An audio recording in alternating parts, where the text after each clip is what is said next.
ඇත්ත කියනවද නැද්ද? සර් ගහන්න එපා.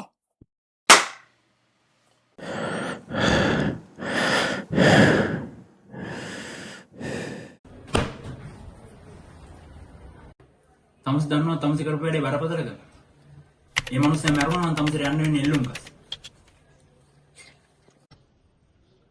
සර් දකින්න මමත් එංගොන එකම එක තප්පරේ විතරයි සර්.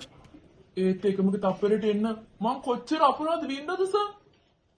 අර තොරණ ගහන වැඩේට මොකද්ද බං කරන්නේ? මන්දා බං අරුත් පොල්ල තිබ්බනේ. උනා පොල්ල තිබ්බ එකමයි කරේ බං. අපිට තම කරන්නේ. බලපන්. නංගියෙක්ද මල්ලියෙක්ද?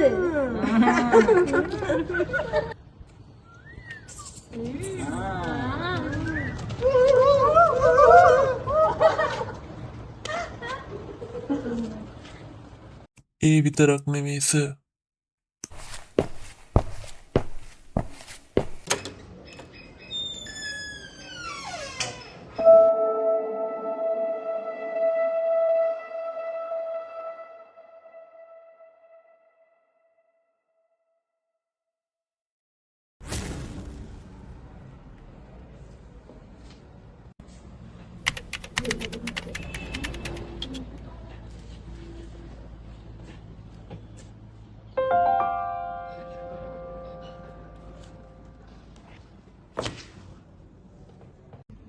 සෝරි.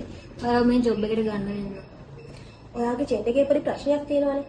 ඒ නිසා ඔයාව ජොබ් එකට ගන්න වෙන්නේ මට තවත් අසාධාරණකම් වුණා සර්.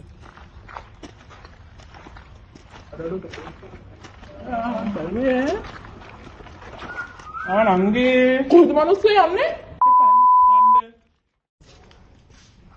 අන්නරගේ තාම පාරේ බස් නෝ සෝරි නෝ දන්නේ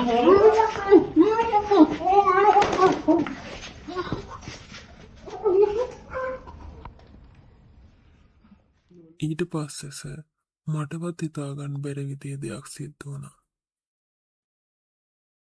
මමවත් හිතුවේ නෑ සර් මං ඒ වගේ දෙයක් කරයි කියලා.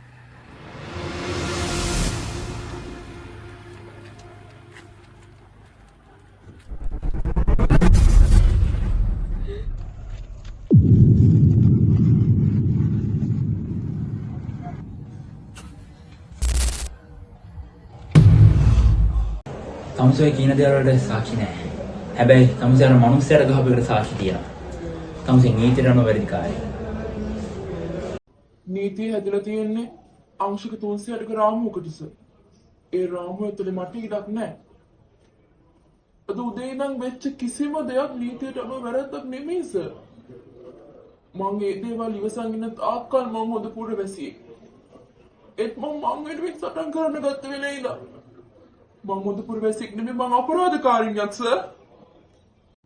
ඔයාලගේ නීතියට අහු වෙන්නේ නැති යුක්තියක් ඉටු වෙන්නේ නැති ඒ 361 වෙනි අංශකය තුල අපි තව කොච්චර කාලයක් නම් මෙරි ඉපදෙන්නද සර්?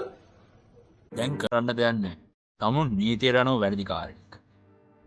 තමුන් ට්‍රාන්ස්ජෙන්ඩර් කෙනෙක් කියලාවත් තමුන් සාමාන්‍ය මිනිස්සෙක් කියලාවත් ඒ කිසිම දෙයකට වෙනම නීතියක් ගොඩනගිලා නැහැ. මිනිස්සෙක් කරන්නේ වැරද්දක් නම් ඒකට දඬුවම් ලැබෙන්න ඕන. එස්සයි තාරුකා මෙයාව ඇතුළට දාන්න.